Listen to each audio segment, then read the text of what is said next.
সম্প্রতি চীন সফরের অন্তর্বর্তী সরকারের প্রধান উপদেষ্টা ডক্টর মোহাম্মদ ইউনূস ভারতের উত্তর পূর্বাঞ্চলের 7টি রাজ্যে ব্যবসায়িক সম্ভাবনা নিয়ে কথা বলেছেন। তিনি বলেছেন, ভারতের পূর্বাঞ্চলে অবস্থিত সেভেন সিস্টার্স নামে পরিচিত 7টি রাজ্য সম্পূর্ণরূপে ল্যান্ডলক।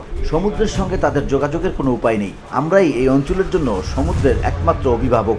ভারতের পূর্বাঞ্চল একই অবস্থা, নেপালের যে অবস্থা, ভুটানের যে অবস্থা, ভারতের সেভেন সিস্টারের একই অবস্থা।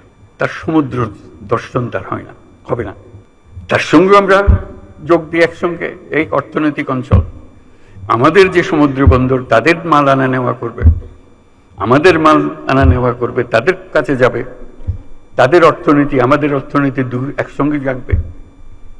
তারাও খুব কষ্টের অবস্থায় আছে, তারা খুব ভালো অবস্থায় নেই। তারা এই সুযোগ পেলে তারাও আনন্দিত, তাদের ব্যবসা আমাদের ব্যবসা রমরমা ব্যবসা হবে, একসঙ্গে ব্যবসা হবে। মালামাল সোজা চলে যাবে নেপালে, সোজা চলে যাবে ভুটানে, সোজা চলে যাবে সেভেন সিস্টার্সে। তাদের মালামাল আমাদের মাঝখান দিয়ে, আমাদের ব্যবসা তাদের ওখানে যাবে, তাদের ব্যবসা আমাদের এখানে আসবে। সেটাই তো হলো অর্থনীতি।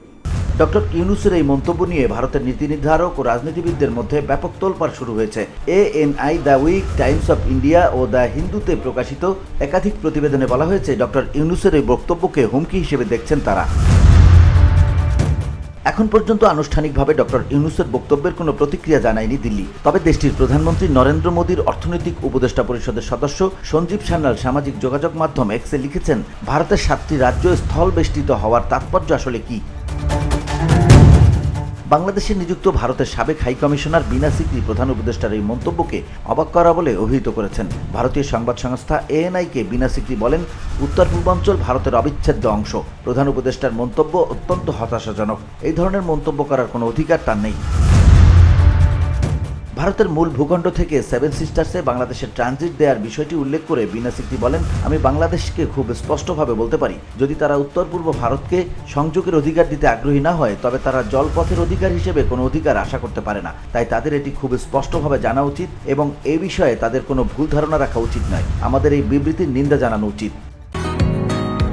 বসুন্ধরা, উত্তরা, বনশ্রী, কুড়িল ও বাড্ডা সহ রাজধানীর বিভিন্ন স্থানে অভিজাত ও অত্যাধুনিক মানের ফ্ল্যাট কেনার এক নির্ভরযোগ্য প্রতিষ্ঠান pleasant properties limited.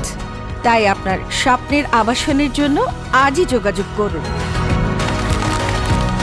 Pleasant properties limited, where destiny matures eventually. Doctor ইউনূসের বক্তব্যের প্রতিক্রিয়া জানিয়ে ভারতের প্রতিরক্ষা বিশেষজ্ঞ প্রফুল্ল বক্সী ANI-কে বলেন, ভারত বাংলাদেশ তৈরি করেছে এবং তা করার সময় কোনো মানচিত্রগত সুবিধা নেয়নি। বক্সী বলেন, আমরা বাংলাদেশ তৈরি করেছি, বাংলাদেশ তৈরির সময় আমরা কোনো মানচিত্রগত সুবিধা নেইনি। বাংলাদেশ, চীন ও পাকিস্তান সম্প্রতি চিকেন নেক এবং ভারতের গলা চেপে ধরে সুবিধা নেয়ার বিষয়ে কথা বলছে। এখন বাংলাদেশ বলছে চীনের সাহায্য করা উচিত এবং শিলিগুড়ি করিডোরের ওপর নির্ভরশীল 7টি ল্যান্ডলকড রাজ্যে প্রবেশ করা উচিত। VOD Bangla news desk.